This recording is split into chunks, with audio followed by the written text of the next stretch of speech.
It's DDO players, and we are here at Gen Con 2016. I am sitting in the booth of Flying Buffalo Incorporated. And of course, we're talking about Tunnels and Trolls MetaArcade. We'll try to get a shot of that. We'll go up. And I am sitting here with the one and only David Reid, who is the founder and CEO of MetaArcade. Thanks for having me. Well, hey, thanks for taking some time out. Your booth is crazy busy right now, which is a good thing. Absolutely. That's good. And this is your first Gen Con? It is my first Gen Con with MetaArcade, and it's my first Gen Con in Indy, in fact. I went to Milwaukee a couple times. Oh, wow, okay. First time I've been to Indianapolis. So an old schooler then. Exactly. Haven't been back in a while. Well, we'll start out with the easy question for you. What exactly is the MetaArcade platform? Yeah, so what we're doing with MetaArcade is we are building a platform to allow anybody who can write a story to create their own story-driven narrative adventure game. Okay. And we're starting with one of the best in the classics, Tunnels and Trolls, as our first title, where what we're doing is digitally remastering the classic game that you will remember from the 70s and beyond, that has been running for over 40 years now. Bringing that onto digital platforms on iOS, Android, PC, and Mac, and bringing all the 30-plus adventures that came with the original Tunnels and Trolls game onto those platforms. So people who play the game will ultimately be able to run through an adventure as you did in our prototype of Naked Doom.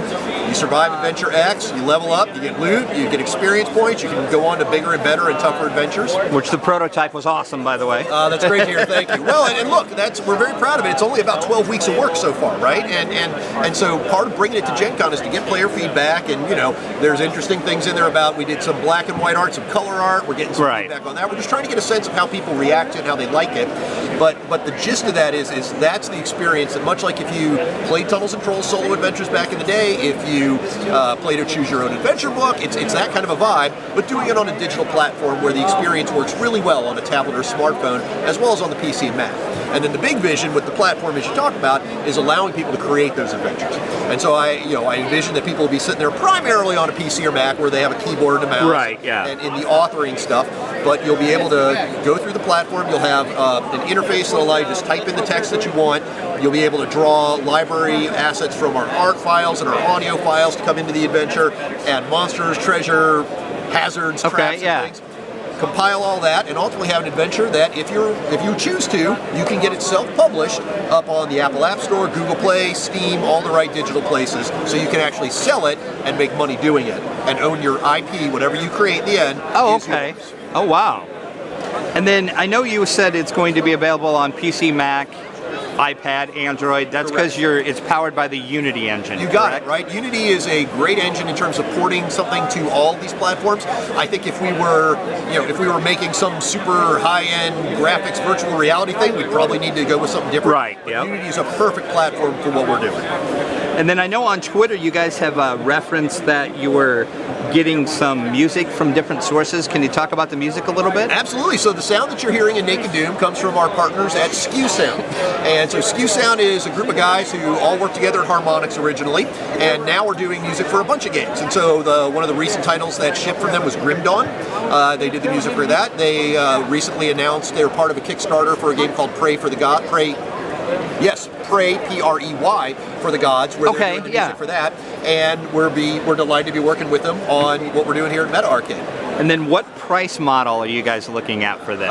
So the important question. Exactly. No, so the thinking on this, right? So first of all, the platform itself is free, right? So if you want to use it to create an adventure, no problem. That's not going to cost you anything. At some point, if there's revenue being made, you're going to make money off of that as well, of course. If it's on Apple, it'll be the App Store, Steam, or however that works, right? But at the end of the day, the platform is free. Now, when it's time to actually, if you want to play Tunnels and Trolls and some of these adventures, as well as adventures other people are writing, the plan is much like in the pen and paper world, you'll be buying those adventures. Okay. And you have unlimited use. You can run any character you want through them. We're probably going to do some interesting things of, rotating some through on a free basis so people can try them out, or maybe have a little free trial or something like that. But at the end of the day, we do not envision this to be a microtransaction powered game, right? Wonderful. It just feels wrong, right? Right. But again, people have been playing RPGs for decades, and they're very comfortable with the idea of, I buy an adventure, I own the adventure, I can play it forever. That's what we think the model is. Okay. And then I know you kind of referenced this earlier, but do you envision anybody to be able to use this to create something? Absolutely, because I suppose in many entrepreneurial endeavors, you're solving a problem that you personally have, right? And for myself as a gamer all these years, right, I've got adventures in my head, I've got worlds I've created, I've got characters I've created, I've had stories I've written that I would love to turn into something. Now, doing that in pen and paper is, it's a different thing, right? It's a model that works, but you need a publisher, you're managing inventory, you got cost of goods and things. As a brand new creator in the digital era, you can do that in a much more, interesting way where you're not necessarily having to go through all those processes of getting the publishing done. Now, at some level, right, part of what I've been doing over, nearly 20 years of working in video games, I am seeing a few things. Number one, narrative continues to take a back seat to graphics a lot of times, and that's not the kind of games I like to play. I'm very fond of the story. I'm very fond of watching the progress in that, and so I want people to be able to make games like that, where they don't have to be artists, they don't have to be audio engineers. They can get those assets from elsewhere. And if you just sit down and write your story, the platform will be something where you'll have a user interface where you're typing in a room and you're pulling in an art asset, you're pulling an audio asset. Okay, so you follow it. It'll be fairly user friendly then in that aspect. Yeah. Okay. And one of the spiritual sort of things we take from is something like WordPress, for example, right? Where WordPress has its power user modes. You can do plugins, you can write code if you really want to, but my mom could write a blog on WordPress with no technical expertise at all. We aspire and we intend to make the MetaArcade Adventures platform that easy, that anybody who can write a story can write an adventure on our platform. So do you envision there being multiplayer to this somehow? Yes. So what you're seeing in the prototype right now is just classic Naked Doom solo adventure, you against, a very punishing dungeon and such. But there were, if you look at some of the old Tunnels and Trolls adventures, right, there were ones like Overkill and Dargon's Dungeon by Mike Stackpole, where you could bring in a party of adventurers. And usually that was you as a solo player had a couple of different characters that you brought in, right? Well, it's easy to think in terms of notionally how to expand that to multiplayer cooperative play, where now you've got a warrior, I've got a wizard, and you probably need one of each to make it through a particularly tough dungeon. We can play cooperatively together.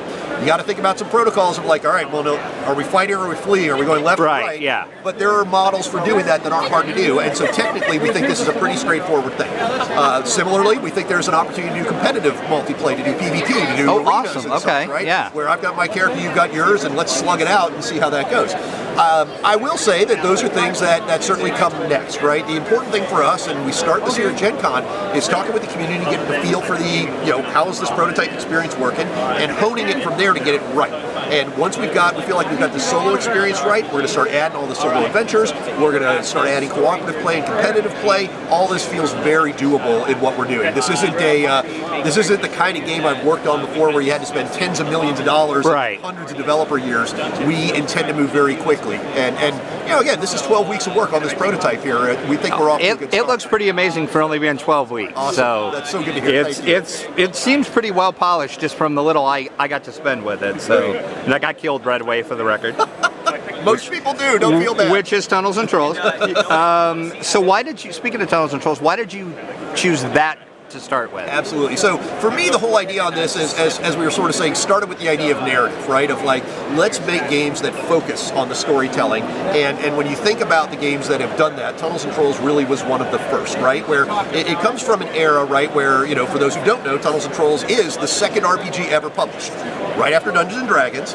And Dungeons and Dragons is a game that was really descended from tabletop wargaming, right? The games prior to D&D coming out were very much Napoleonic war games. Right, such, right? Exactly. And you'd see people in hobby stores with yardsticks. And exactly. So D&D brings a lot of those mechanics in its early inception. And Tunnels and Trolls, when Ken St. Andre, who I believe you're going to talk with shortly, conceived of the game, he really wanted to focus on the storytelling, the heroic play, the potential for great deeds, and not the let me watch all the minutia that a lot of early Dungeons and Dragons was about.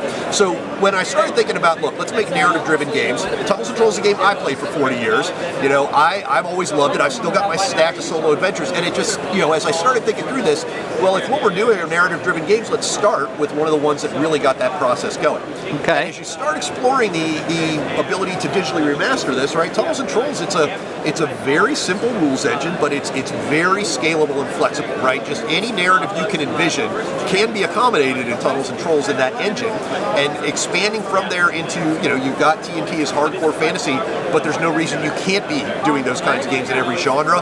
This was the right fit. And the final question is the most important question. Yeah. When is this going to be available?